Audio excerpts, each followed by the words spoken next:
Hey Tiffany, how are you? Good. How are you? Good. I'm super excited to have you on, kicking me off with my Midwife Mo excursion. I'm And happy to be here. yeah, and you look amazing with that's Olivia, right? Yes, she is. Oh my goodness. Um, Listen, awesome.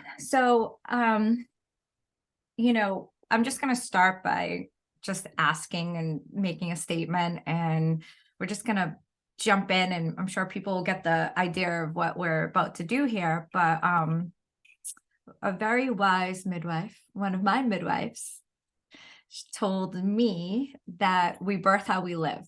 And that really sat with me. And I half the time I walk into a room and get to be part of this, the most rewarding experience of my life, and witness birth and just see women go through it. And the reason why I reached out to you is because when I walked into your room, I saw this amazing, strong warrior woman. And I just, how the heck did you power through that first birth?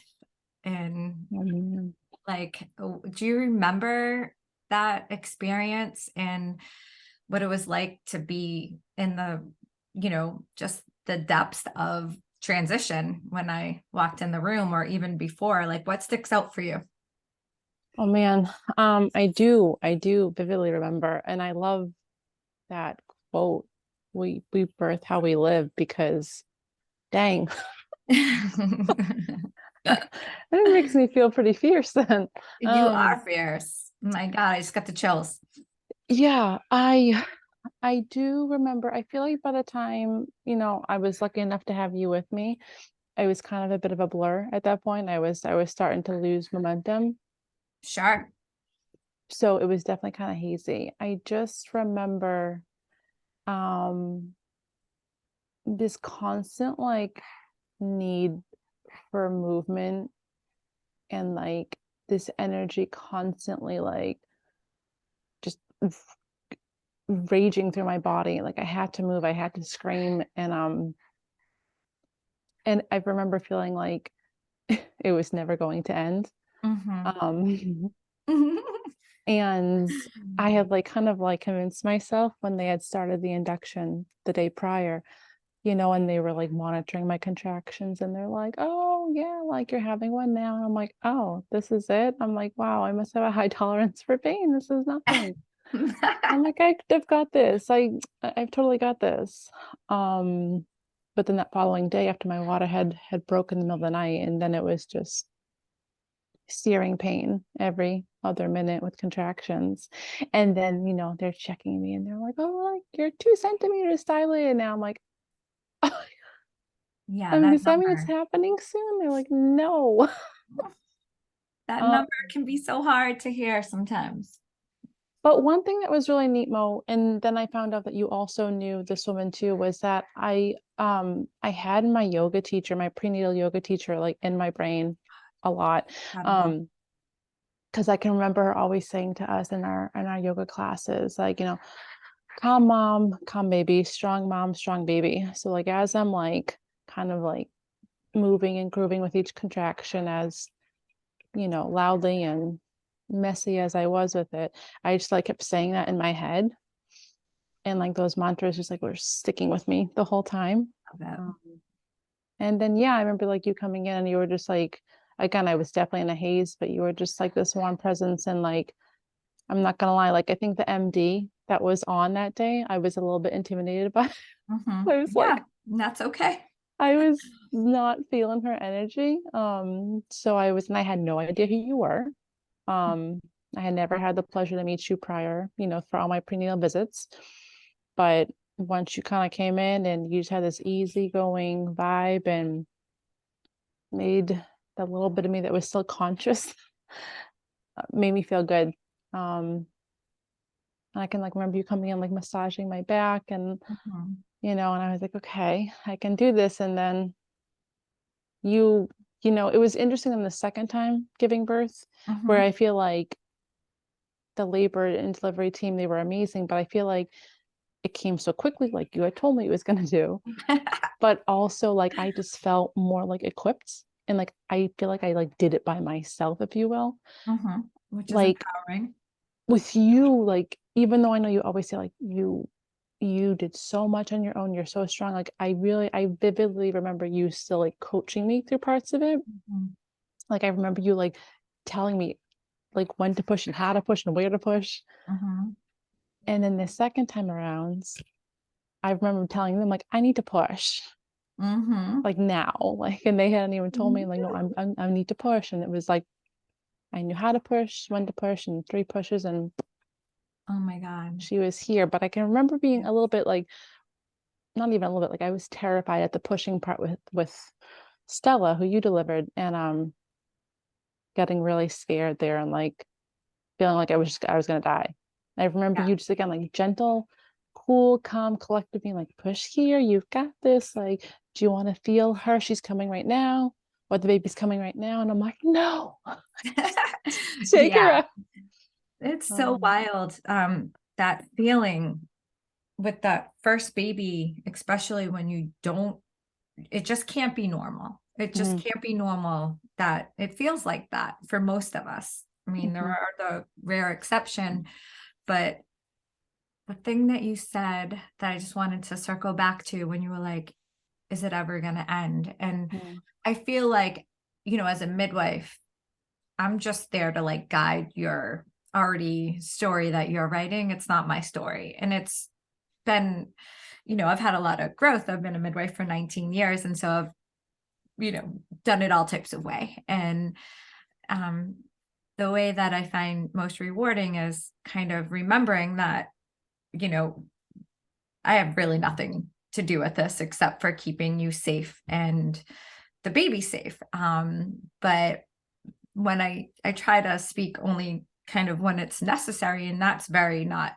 normal for me. So when I'm mhm, in midwife mode, sometimes it's very opposite of my regular gregarious Sagittarian self. But just the reminder that what you've already done, like taking one contraction at a time, is really like just being in that moment, like bringing us back to that present, that you're safe, that you're not going to break in half, because we feel that, like, I think my body might break in half, and mhm, people like say those words to me, like I might break in half. But you are just so incredible. And I like, it was very special for me too, because you know at that the current hospital I'm at is very different. I had worked at birth centers and things like that before. And I don't get to witness natural birth as mhm, much as I used to. And so whenever I do, it's such an honor to like be present there and to like hold the space for you and your family and the support person, and just to help enrich that experience as much as we can, because it truly is, it's something we only do a few times a lifetime, and it's a gift, and it's you know so incredible that no matter how difficult it is, there'd be hundreds of women who would want to line up to like be in your shoes at that moment, that can't experience that like most amazing moment. But anyway, so that was super, super awesome. And I won't forget it. And I still remember the smell of the essential oil. I love yeah, it. I It's still just, have it. yeah, it's just the little things, the sensory things that make the difference. Mhm, And for and your yoga instructor, who I absolutely love, give a shout out to Patty. Maybe hopefully someday I can have her on and mhm, chat with her. Um, but anyways, I just wanted to, I have a few like leading questions that I thought might just be helpful for the masses, right? So mhm, going back to um, that, your first baby, um, and I only asked this because I know I could have wish I could have rewound time for myself when I was pregnant with my number one. mhm, I spent a lot of time wasted on worrying about things that weren't really important, or prioritizing, oh my gosh, what's the nursery going to look like? Are those sheets going to be cute? Or something so silly, but really meaningful for me in that moment. I could Mhm. hold on to, with my personal situation. It was the little things. So I wanted to ask you if you could, you know, what was something that you spent a lot of time worrying about that was unnecessary, possibly, as you got through that first labor, birth, first few weeks experience with your little one? And or what did you wish that you had spent a little more time investigating?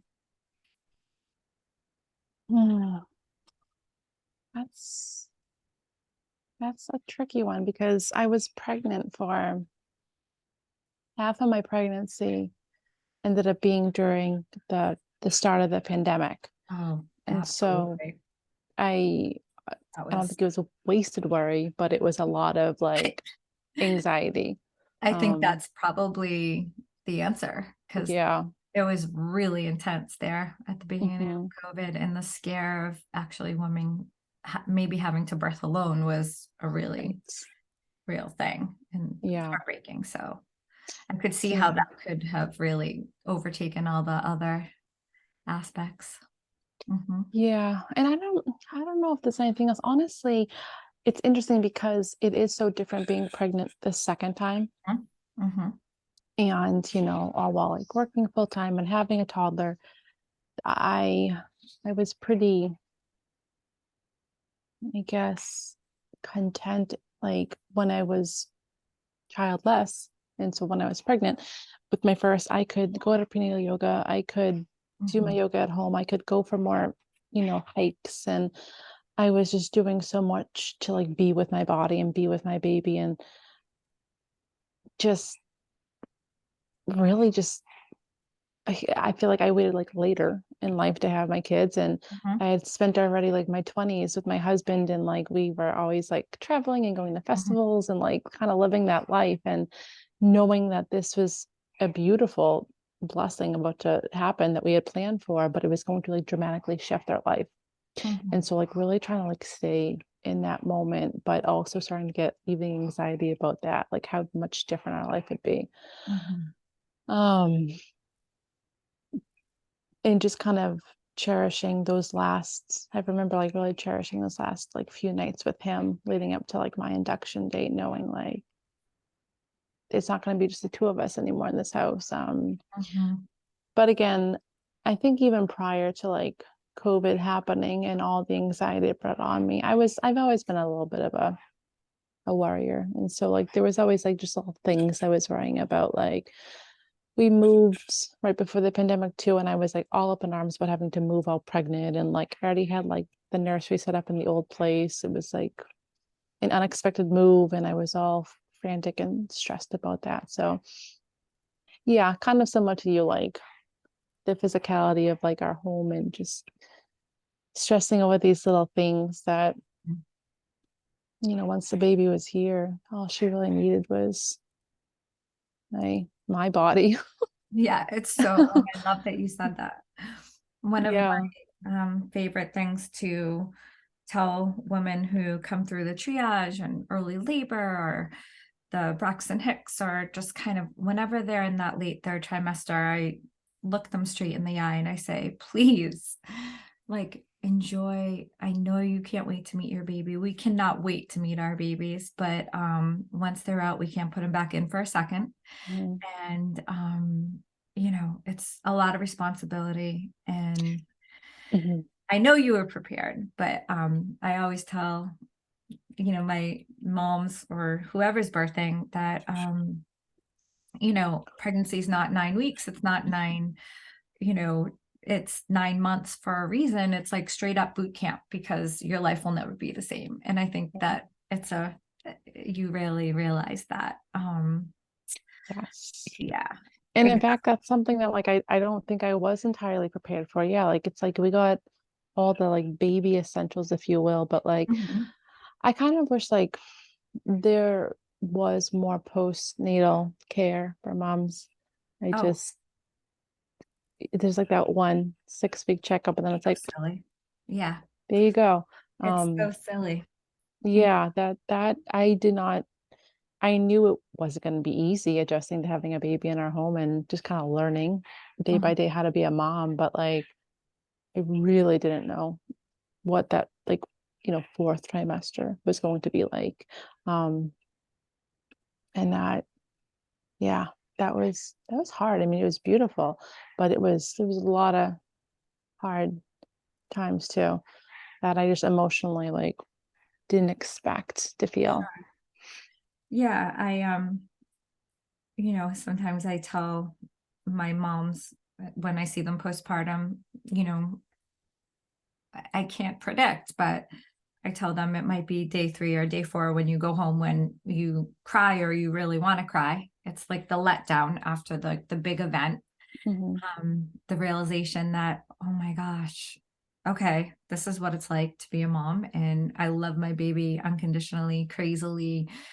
And I can't say that everyone's having those feelings because, as we know, um, the hormones and emotions are really subjective to each individual, but it's hard work, and it's not rewarded so much at the end because the babies, they sleep, they poop, they eat, they don't smile, they don't, they're just there, and you just are exhausted sometimes. So it's Mm.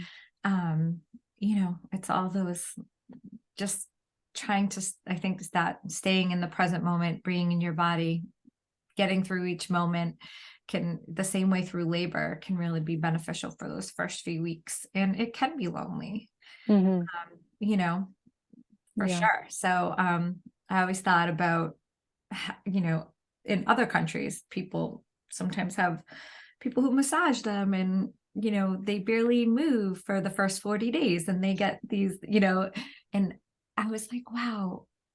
It kind of made me think, though, if even if we offered it, we're so used to being independent here in the US that I bet half of the women would say no. um, Yeah. I'm good. And so asking for help, my favorite, another quote I love to say when people are being discharged, I say, okay, tell them you met this crazy midwife, and no one's allowed in the house unless they have food or laundry detergent. And Yeah. that's it. Like, make those visits quick. The long visits, it's just exhausting. Yeah. And especially having to retell your birth story, even though it's such a beautiful thing, sometimes that can just be tiring when you're just trying to sleep. Mhm. So I don't know if you agree, but like for a new mom, maybe securing some of that postpartum time and like keeping the visits like really short would Mhm. probably be helpful. Yeah, for sure. And Um, like again, like with Stella, my first being a COVID baby, I didn't get like any of that either. yes, Everyone saw her through like the the screen or yin the and the glass yang of door. it. Which Right. probably you just wanted someone to hold her, like. Yes. Yeah. But even now though, yeah, with or even when I have like friends who have babies now, like that was the best gift anyone could give me was to bring food. Oh, Because I know.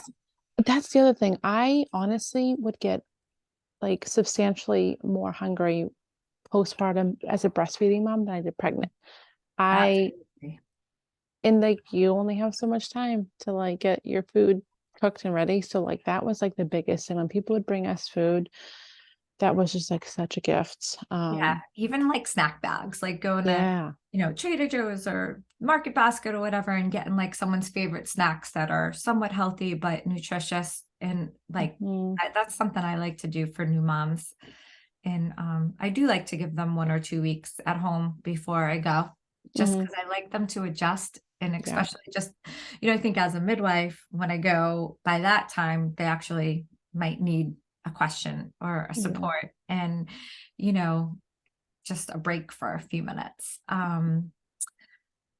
I know your little one's asleep, but I just one other thing that's just a little offhanded, and I just kind of was curious. So I know your relationship from the outside, and from what I've seen Matt care for you and just be such a, sweet, loving partner. But of course I'm not in your relationship. So um, you know, but from what I see, it's very, you know, supportive and nourishing. And, so like, you're very lucky for that. That's so wonderful.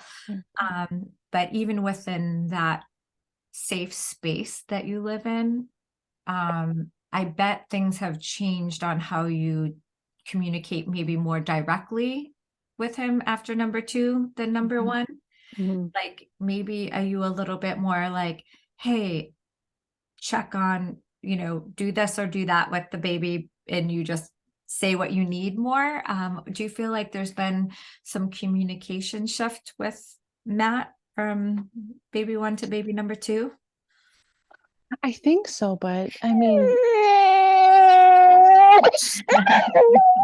Yeah. so, Oh, sweet baby. um,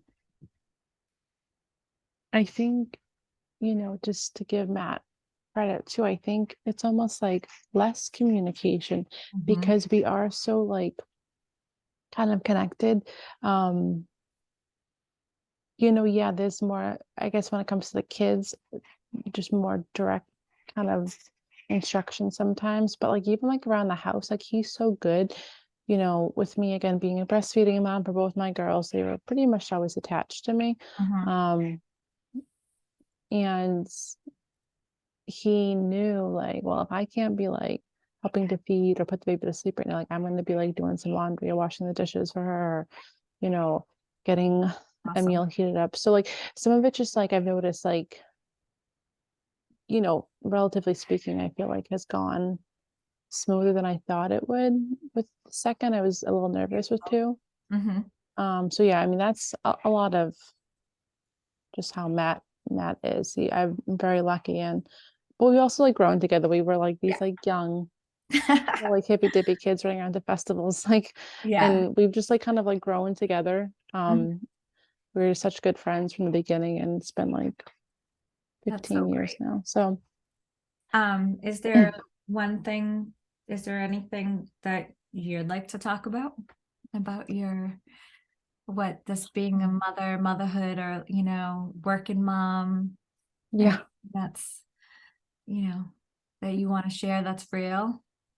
I just think the importance of like um finding. I don't think there's ever an easy way to find the balance. The whole like not losing sense of yourself and self-care is like I'm still trying to find that with my second. And we're Yeah. like year was this 3 now of being a mom. But like keeping communication open with other women, Yeah. and getting just that help because it's that community, that support because it can be really lonely and just like it's very jarring. I think when you first become a mom, it's beautiful and there's there's so much love and laughter and just like these little blessings that come every day from your little baby. But in reality, there's a lot of, at least for me, I can speak for myself, there was a lot of, particularly with my first, just like kind of dark times, and I just emotionally and hormonally like struggled to adjust and adapt. And luckily I spoke up, you Mm. know I think with like unfortunately currently what's happening Yeah, of with course. our mom down in by the Cape, Mm, I think it's important for women to make sure they are getting taken care of too and seeking help when they need it and talking to other women because there's just so much that shifts for us when we become moms. mhm. um Not just like yeah, physically we're moms now, but like socially, mentally, emotionally, hormonally, like so much happens. Absolutely. And as we know, it can, really take us by surprise when Hmm. our mood shifts, and um and that's just, it's absolutely devastating what happened. And um that feeling of, just, who knows if it, the postpartum psychosis from depression to that, it's just, who knows what was going on, but it must have been very scary and lonely Mm. to be in that space. And although there was support around that woman, sometimes, like for me, I was in a had some really difficult times as well. And I know that I had family around me and was lucky in that regard. And a support system Mm. through my other midwives and things like that. But the self-care part, like, what do you think it was for you that kind of, when you were seeing gray, maybe, or feeling down and just blah, like, going through the mundane of, how you were feeling? What was one or two things that, made it more tolerable for you and for you to, I think it was for me, again, like being open about it and like again having a few close friends that I could talk to about it, going back to my OBGYN and being like, I know it's month 4 now and I took like my like 6-week postpartum depression test and everything was yeah, fine, but like there's something off now. And just I think in today's time with like social media too, and we see all these like cutesy blogs and vlogs and like mom life and all this, and it's all like rainbows and like, you know, butterflies. Yeah. yeah, I that can kind of, I mean, don't get me wrong, I learn a lot from those and some of them just crack me up. Oh, But yeah. some of them, if you're in that kind of dark place, at least for me, can really make you feel like, oh, I suck at this. Like there's Yeah. something wrong with me. I don't feel that great and I don't look that beautiful right now while wearing my baby and making cookies. Like I so I think it's about, for me, it was making sure I was real and like talking with other Mhm. friends I could trust, going back to my doctor, talking about it with my husband and like not needing to like, as someone who's always been a bit of a perfectionist, Yeah. not needing to like covet it and just, Yeah. you know, because that was just again making it like lonelier and darker if I just tried to like hide it and be like, oh, I'm just tired. It's, Yeah. let me just get some sleep and I'll be fine. Yeah. Um, and so after talking to someone and like getting a counselor, it was like really important for me to like get time. It was very little time, but get time like to myself to go for a walk, to go Mhm. visit my girlfriend and go out to lunch. Yeah. Huge.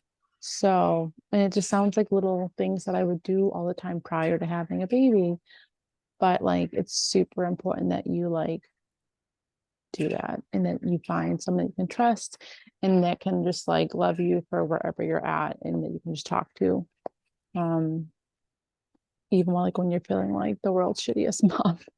Yeah. Um, Which, um, obviously, as we know, our mental brain can just trick us all the time into believing what it's repeating in our head over and over sometimes, which is a whole other topic. But you know, well, I'm just glad that, you are feeling better and supported. But I do think it's just really important for other women to know how important it is to reach out. And, like you said, the pros and cons of social media, there are groups, there are some groups that are a little bit more real. And, I'm probably going to be starting a community. And hopefully you can be on it where we can support other women.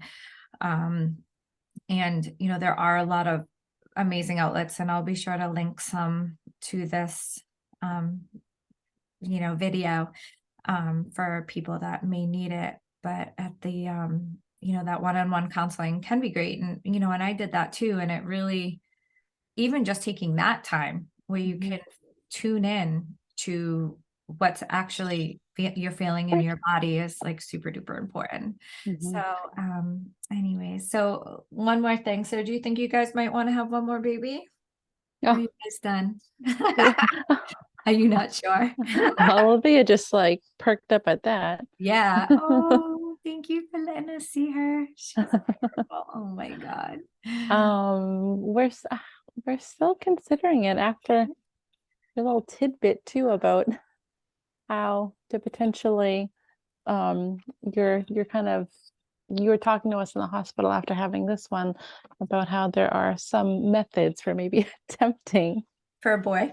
Yeah. Yeah. We were Yes, there intrigued. are. I know. We'll have to I'll definitely talk about that a little bit more too. But yeah, there is a little bit of science behind that. But I'm so excited that you have your two girls, and then, I think it would be fun to, I haven't heard many people ever, and I've been a midwife for 19 years, so we're like, damn it, I wish I didn't have that last one. But I have heard a few people say, I wish I had had one more. Mm, So I always tell my families, or, whoever the birthing person is, that if you are thinking you want one more, your uterus is probably game for it. If yes. we can make it happen. So, Yeah. all right. Well, listen, thank you so much. I had so much fun Thank talking to you, you. and we will be staying in touch. Can you tell Well, Matt I said hi? I will. Thank you so Thank much. you. Hug those babies. I will. All right. Thank you. Bye. Bye.